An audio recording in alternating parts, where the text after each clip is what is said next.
Път имаше обективни причини, които не можахме да проведем тази пресконференция. Сега започваме в нормалния формат. Аз заедно с тримата заместник-председатели и продължаваме традицията на всяка една пресконференция да представяме и по един председател на постоянна комисия.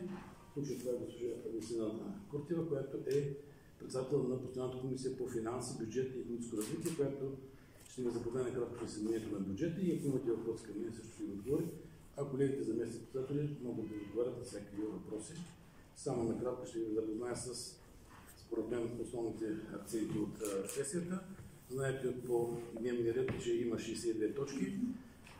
Допълнително до този момент ще има две още точки. Едната е за утвърждаване на протокола на управителен съвет на Фонд култура към община Сливен и другата е отпуска на финансови средства по решение 254-97 година на общински съвет Сливен. За първи път тази сесия ще има и питания и отговор на питания от общински съветници, което да не ви учи защо е последна точка, защото това е вписано в правилника и питанията и отговорите на питанията са винаги последна точка от дневния ред. Според мен по-важните акценти, разбира се, които ще кажат дали имате някакви други по-важни акценти, са първо трябва да направим изменение и допълнение на наредбата за упражняване правата на собственик на община Сливен в търговските дружества и в капиталните предприятия, чисто за да може да се спази законодателството и тази наредба да бъде в синхрон с приетия закон за противодействие на корупцията, тъй като затова навсякъде определени термини се сменят. Изменението на бюджета също ще бъде важна точка, но с това госпожа Куртева ще ви запознае. Ще бъдат определени нови размери на възнагражденията на кметовете и на кметства от 1 януари 2024 година, като тук особено важно сега те имаха за трудов стаж и професионален опит 0,6%, сега от 1 януари стават 1% върху основната месечна работна заплата. Други две точки, които ще представят интерес е, че даряваме средства, 5000 лева за възстановителна дейност и терена около него на параклис Свети Георги Приносец. Господин Пантелеев ще ви каже сигурно повече неща за този параклис, едно добро дело, като той и неговите сподвижници вършат. И 157 000 лева в подкрепа на дейността на футболните клуби на община Сливен, футболен клуб Сливен 150 000 и по 1000 лева на футболните клуби в футболен клуб Сините Кални 22 и футболните клуби в селата Мачкари, Омалко, Самуго, Градско и да не са убили кмета на Керна и за град Керна. По принцип, като казваме селата и сложим Керна, са убили. Това е на шегата. Ще бъдат създадени два нови социални центъра. От 1 април 2024 година ще бъде създаден кризисен център като делегирана държавна дейност от 15 потребители. Там ще бъдат настанявани непълнолетни лица, жертви на домашно насилие и трафик на хора. Другият център ще бъде за временно настаняване. Той също ще действа от 1 април. Ще бъде с 20 потребители и там ще бъдат настанявани бездомни лица, които не притежават на собствени недвижими имоти, а така също лица, които трайно са решили, че трябва да живеят без дом. За да предоставим тези дейности ще използва материалната база общинска собственост на улица Любен Каравелов на 18, там където беше бившото помощно училище на Любен Каравелов, там направиха много хубава сграда, там ще се помощават и двата центъра. Ще бъде направен отчет за програмата за опазване на околната среда на община Сливен, отчет за 2000 година, програма за управление на отпадъци на територията. Ще приемем програма за работа на общински съвет за второ тримесечие на 2024 година. Тъй като се констатира, че има неща в наредбата по символика, които не са много удачни с променящата с обстановка, много трудно някои се определят на отделните награди. Тези комисии от 11 члена са доста много като състав и това затруднява много голяма степен провеждането на заседание. Затова има предложение, ще бъде създадена временна комисия за изменение и допълнение на наредбата за символика. Разбира се, тя има мандат и евентуално да положи на изцяло нова наредба по символиката, като нейната задача е в срок до 30 април да представи проект на изменение или проект на нова. Като в тази комисия влизат Лидия Димитрова, Владимир Стефанов, Елена Петкова, Пепа Челикова и Дора Чалева. Разбира се, в сесията има други предложения, ще ги обсъдим и евентуално ще ги гласуваме. Тъй като изтича на 30 июни 24 година мандата на доктор Йосов като управител на дентален център Сливен ЕОД ще бъде обявен нов конкурс. Мисля, че това са по-важни неща. Разбира се, ще бъдат прости финансови средства, както винаги, и суми по 254-то решение. Ще дадем съгласие на ДКЦ-2 Сливен да закупи безконтактен тонометър с пахиметър за сектор очни болести, Общинска охрана ще бъде дадено съгласие да закупи със собствени средства лек автомобил инкасов автомобил, до 25 000 лева. Това са в общи линии, според мен, нещата, които ще събудят по-голям интерес. Разбира се, ако имате въпроси към дневния ред, ще ви отговорим. Тук са всички материали по него. Някои думи на за... Да, основните неща, които са свързани с направеното предложение за изменение на бюджета, са предвидени разходи за закупуване на 18 броя автоматици за детски ясли, детски кухни и яслени групи в детски градини в размер на 33 000 лева.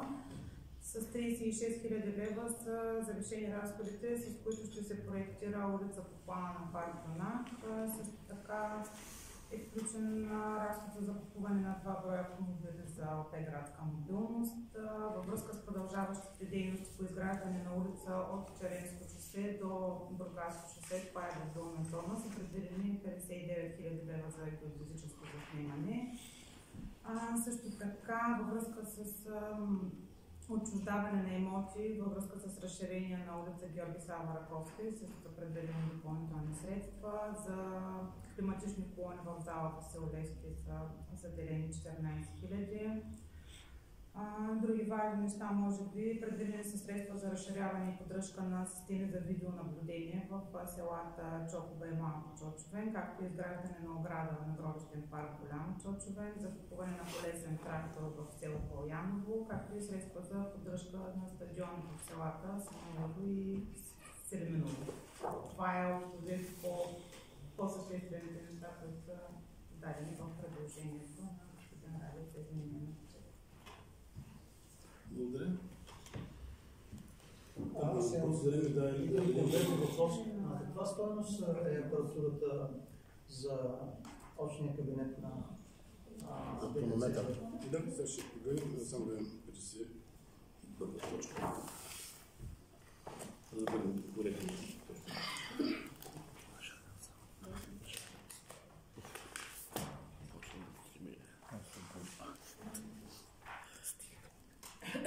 15 288. Тия два автомобила на градска мобилност какви ще бъдат? Всъщност това е изменението на...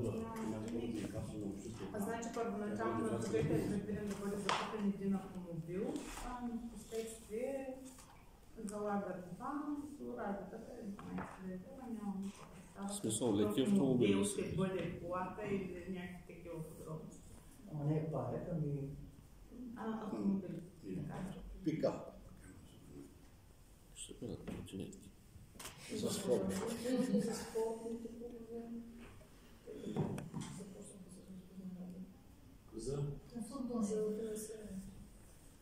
Значи това предложение, доколкото аз знам, е по инициатива на хора, които са тясно свързани с футбола в Сливен, които искат по някакъв начин да бъде възстановен развитието на сливенския футбол. Знаете и емоционалното изказване на така наречения Бат Коли Иванов, който треньор на футболния отбор на Сливен, че всъщност той от нея за това и се разпаха, че трябва да има наистина Сливен този футболен град да не остане.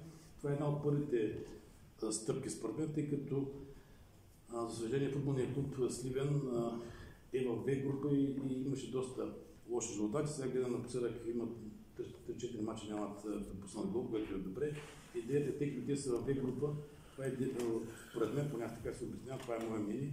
Единственият начин по някакъв начин да се направи така, че да влезе поне после евентуално с една година или две в Б група и така да се развие по някакъв начин на града. Направихме справка, тъй като аз съм и в контролния съвет на Националната асоциация на председатели на съвети и има почти ежедневен контакт с други колеги. Почти няма голям град, включително и Нова Загора отделя по 200 000 лева за футболния си клуб за Загорец. Да не говорим за Казанлък, за Розова долина, които са благодаря на нашето ниво. а за големите пък градове, които имат това група, това е съвсем друга тема. Това е. И разбира се, използвайки тази идея, след като господин Радев е приел да решил, че може да се отпуснат за определени суми на други официалски клуби, за да може по някакъв начин да ги подпомощи, освен професионалния футбол, много важно се развива и аматьорския футбол. Но вече как ще гласуват колегите, това е вече техен право на избор. Може би ще има дебати по това, доколкото поне имам представа и знам нагласите на колегите. На предишната пресконференция попитахме кмета господин Радев какво се случва около схемата на финансиране, което мина през Общинския съвет с тази фирмата за футболни залози, най-общо казвам. И не само. С предоставянето на площите. Аз нарочно не казвам, но щом така казвате. Значи имаше, нали, ваше решение за предоставяне на рекламни площи, още не са поставени рекламите, но по информация на Стефан Радев е имало някакви постъпления към футболния клуб. Нямаше ли възможност да бъдат отчислявани средства и за другите клубове? Ми е въпроса и вие какво знаете по отношение на контрола, нали, на предишните решения на Общински съвет, знаете да го кажете какво се случва? С това. Доколкото знам, имаха предложение за промяна в някъде на стълбовете, това взехме като решение. Мисля, че постъпват някакви суми, не мога да кажа точно какви не съм запознат, но доколкото знам самото решение, тези суми са за футболния клуб Сливен. Това беше тристранно споразумение между общината, ФБЕТ и футболния клуб Сливен, така че те няма как да бъдат, според мен те са целеви, не могат да бъдат насочени. И може би точно за това, за да има някаква справедливост, поне за това господин Радев е предложил с общински средства да бъдат финансирани някои селски клубове. Включително и футболния клуб Синтикални, който също е клуб с традиции, който развива детския футбол в града и е хубаво да бъде спонсориран. И аз с това си говорихме с колеги, от които зависи това. И предполагам и господин Лечков, и господин Пламен Крумов. Те двамата заявяват отделно, че са готови на някакво обединение, но наистина Сливен е футболен град. Аз от малък помня как бяха пълни стадионите, как всички като чуяха Сливен, знаеха, че това е добър футбол. И сега в Б групата падаме с 20-0. Нека си ми е добре. Затова ще направим всичко възможно, да има готовност и кмета на общината, да съберем тези хора, които до голяма степен зависи, да помолим бизнесмени от града и от общината да помогнат по някакъв начин, но този футбол трябва да започне да се развива от някъде. И благодаря на господин Пламен Крумов и на Лечко, че имат поне нагласа това да се случи. И Лечко сега ще по-свободен. Не е нещо за обществото. Така, някои думи за дарението на Паракс. Това се изключително заслуга на Свети Георги Богоновци, да. Какво е пояснението? Общо взето? Да. Да, тъй като се тук да кажа нещо и аз за футбол и после за Паракса. За това дарение 150 хиляди лева, там се говори и на мен ми се обажда, нали, дали ще подкупим или няма, ние две ще вземем решение на групата. Но аз като бивш кмет и като така Сливналия, мога да кажа, че няма град в България, където футбол да се развива без участието на общинска администрация и на кмета. Значи ние трябва този въпрос веднъж за винаги така да го решим, без да се политизира, разбира се. Без да се политизира и вярвам, че Коли Иванов, тук футболни личности има много, но трябва да намерим решение, наистина те да се обединяват и колкото чуем едните са срещу другите, това продължава да се получава във времето, ние скоро в дебюта най-години. Така че това е добро начало да се реши по някакъв начин да се обърнем с лице към проблемите, да се финансират и едните, и другите, и селските клубове. Вие знаете, че във времето ние доста средства отделихме за материалната база, но материална база и да има, като няма така подкрепа от, бих казал, от общината, от общинска администрация, най-вече кмета, ние ще говорим с него, ако трябва лично, да се вземем нашия град наистина да се върне подобаващо му се място и да не сме в такова незавидно положение. Няма значение кой какво време има вече да помага на футбола, но без нашата така подкрепа на Общинския съвет това няма да се получи и разбира се на общината. Видяхте с Хебър Пазарджик какво стана, смениха кмета и проблемите започнаха там. С това, с футболния отбор. Така и на други места, но тези кметове, които са по-дълги години и повече мандати, те са намерили решение и футболът тя се развива, така че и ние сме в тая посока, най-после футболния проблем да се реши. Да имаме проблемите на футболните проблеми на Хебър Пазарджик. Да. Те са фабрика. И аз да кажа няколко думи, колега, по тази тема.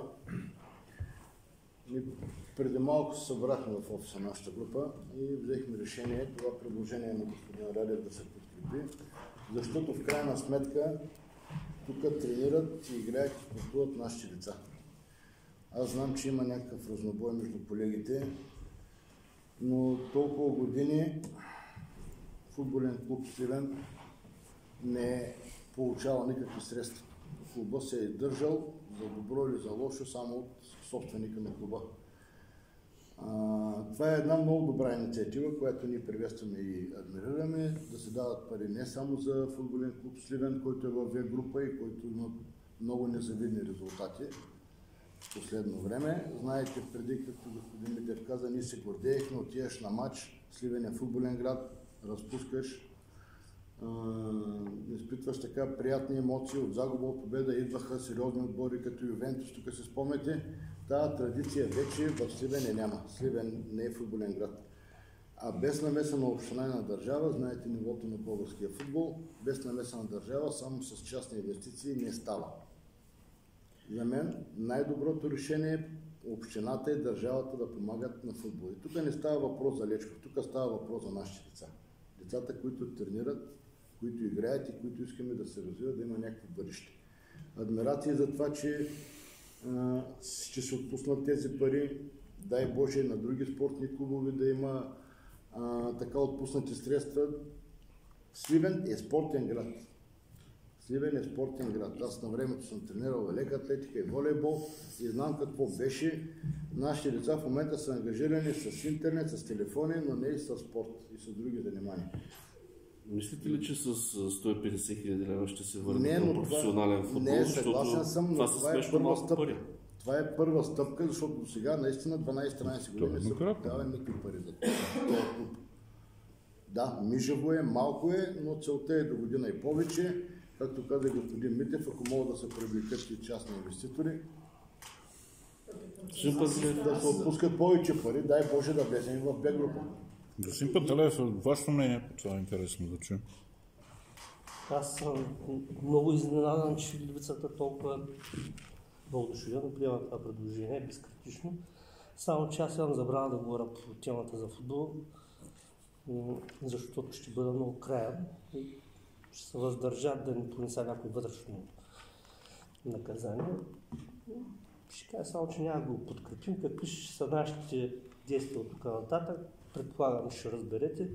Не сме против да се финансират спортните, но преди точни и ясни критерии и лицата, които ще получават финансиране, трябва да бъдат изрядни към общината. Тук спирам темата за футбола, защото мисля, че ще прекрача някои граници, може и да съжалявам. Относно Параклиса, мисля, че повечето хора са запознати с това, което се случва там. Параклис Свети Георги беше любимо място на много наши съграждани. В годините на прехода беше вандалски опустошено цялото място, целият комплекс. Параклиса, изграден ресторант и група съмишленици просто решихме, че е хубаво в времената на загубена вяра да се възстановяват такива символи. И с благословията на дядо Яники и Светлана памет подпомагаме Сливенска митрополия, защото Параклиса, той не е на Сдружение Свети Георги. Ние просто полагаме доброволен труд, средства, време за възстановяването. Въпросът е, че с напредването на възстановителните работи нашите средства привършиха. Тя сме в етап, в който се извършват дейности по полагане на бетон за двора, за самата сграда и понеже имаме наблюдение, че общината полага някакви грижи за такива православни храми, за което само благодарности, решихме да се възползваме и да поискаме такава помощ.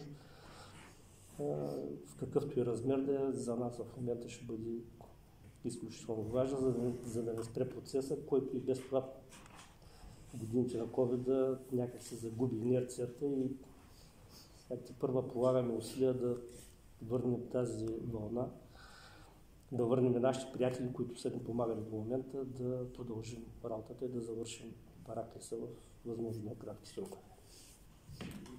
Преди да ви дам думата за още въпроси, искам да ви помоля нещо. Продължава да имаме доста голям проблем с набирането на съдебни заседатели. Сега на този етап са подали само 12, вече мисля, че сега не има, но 12 или 14 заявления са необходими 33. Освен за това, вижда, че в проекта за дневен ред има удължаване на срока на работа на временната комисия до 15 април, но господин Комбалов, говорихме с него, те направиха комисия, оказа, че продължава да няма точен брой. Затова срокът ще бъде до 20 май удължен на комисията, а заявление ще се подава до 22 април. Така че молбата ми чрез вашите медии по някакъв начин близки познати наистина, защото за това изключително много затруднява работа на Лоренец и окръжен съд Сливен. Там ръководителите на тези институции също не са преценили от това, но така че трябва по някакъв начин да им съдействам. Искам да кажа няколко думи само за сайта на Общинския съвет. В момента започваме едно преработване, почти е свършил актуализацията на сайта. Ако се влязате, вече дневния ред е направен по по-особен начин, т.е. вие виждате дневния ред и върху всяка една от точките може да кликнете да видите точно за какво става въпрос. Преди беше в отделни приложения, сега че е по-добре, имате възможност да принтирате дневния ред, което е много важно в изпълнение на промяната в правилника за дейността на Общински съвет Сливен. Вече се качват отгоре, виждате, има до сесии, има и комисии. Като кликнете там са всички комисии и може да видите когато има заседание и освен това да видите протоколите от тези заседания, като е много важно, че всеки протокол съдържа и за всяка точка поимното гласуване на членовете. Тоест, може да видите всеки момент, примерно, господин как е гласувал, господин Пателев, господин Пасков, всеки един как е гласувал по дадена точка, което е, мисля, че добра крачка напред към още по-голяма прозрачност. Но ако вие имате по някакъв начин някакви идеи да го... Сега имаше един проблем, който не знам, комисията по нормативна ред би трябвало да отговори на гражданин, който, без да му уточнявам имената, който имаше претенции, че нищо не се знае за общински съветници, те са някакви анонимници. Което обаче, ако отворите на общински съветници и кликнете върху Димитър Митев, върху Коли Милев, върху Иван Иванов, върху който да кликнете, ще видите точно какво той, имейла му, адреса му, от коя група е, дали е за първи път, какви са му акцентите на работа, кои комисии участват. Ние повече от това не можем да дадем, защото закона за личните данни забранява да му напишем егението и да му напишем кои са му близките, кои са му контактите, какви са му семейните взаимоотношения. Това са неща, които уважавам мнението на хората, но когато започват да ме влияват в нещо, което не сме виновни, не ми е приятно. Мисля, че по-голяма информация, да не говорим, че всъщност всеки един съветник е получил декларация, в която казва какво иска да бъде публикувано. И ще се прави на по-голяма част от колегите, ще се публикуваха и телефоните, и електронните почти, което е изключително добре, защото по всяко време всеки от тях може да контактува със своите избиратели. Така че в това отношение мисля, че се правим добре, но пак казвам, ако числя, че нещо ви затруднява вашата работа, сме готови във всеки ден да го правим. Знаете, че от 1 юли започва и видеоизлъчване на постоянните комисии, в момента се подготвят апаратурата за това, така че... Къде ще се излъчва? Може? Къде ще се излъчва? Смисъл... Заседанието. На Общинския съвет. Сайта. На Общинския съвет и мисля, че да, на Община Сливен съм сигурен, но на Общинския съвет сега в момента подготвяме. Големият проблем беше в това, когато не спорим се с други колеги от други общини, те използват YouTube. Но на първо време не правим това, но YouTube, тъй като в закона за местно самоуправление няма изрично посочено за колко години се съхранява архива. И в един момент се натрупва толкова много, че е по-добре да се направим сървър. Наш сървър, който да... Ще има сървър. Затова сме предвидили средства да се направим така, че да сме зависими от YouTube и от други канали. Тоест, това е нещо, което ще вземем, ще закупим, ще го използваме в община Сливен. Така че мисля, че искам да се решим въпроса един път за винаги. Не половинчато, се надяваме и в един момент YouTube да каже, до тук беше и може да ви съхраняваме повече. Да, там е чужда платформа, така ли не? Да, благодаря тук на колегите за местните, че също подкрепят тези идеи. Мисля, че това няма да има никакъв проблем, така че. Но пак ви казвам, че на вас. Ако нещо, защото този сайт е направен основно за гражданите и за вас, т.е. нали, по всяко, и другото нещо ново, което сме направили, ще видите мисля, че в ляво в регистъра пише дейност на Общински съвет Сливен. Като кликнете в тази рубрика, излиза какво точно се случи в Общинския съвет Сливен, да кажем за месец, сега ще видите за месец март. Тоест, кога ще има сесия, кога ще има председателски съвет, кога ще се създават комисии. Тоест, всеки може да се направи сметка дали да присъства или присъства. Така помага на самите колеги, които имат да се плануват пътувания и такива неща. Така че мисля, че е добра практика, но казвам, движение се опитаме по някакъв начин да подобряваме. Ако нещо е грешно, ще го правим. Не е проблем. Господин Митев, ако позволите да ви върна към съдебните заседатели, той проблема е национален, не е на Сливен. Тази седмица стана ясно, че община Тунджа така покрила бройката със съдействието на кметовете предимно. Обаче, каза кмета на общината. Вие мислите ли... Това е идея, да. Да, евентуално се обърнете към кметовете на населени места. Да, защо не и да съберете сливенските депутати, защото това е въпрос на законова уредба, защото тези хора получават, вие сте го казвали сам, нали? Нищожни средства. Значи, ако проблема за сливни седатели е заплащането. Няма как да се губиш времето за това съвсем минимално възнаграждение, при положение, че ти носиш същата отговорност като един съдия. Ето той момче да знае. Един съдия, двама съдебни седатели, двамата съдебни седатели казват ние и готово. Не става на практика, но е възможно теоретично. Така че отговорността на съдебни седатели е голяма. Така че евентуално поискате ни законодателни промени от тези поне, които са избрани след. Като свърши, като убеден съм, че няма да наберем 33, тогава това ще бъде по-евентуално да поискаме. То ще остава. Той си работи този. Така че предизборно може да се не обърнат внимание. Предизборно може, то сега е момент да искаме, защото ще бъдат предизбори добри. Така че, да. Това е добра идея, благодаря.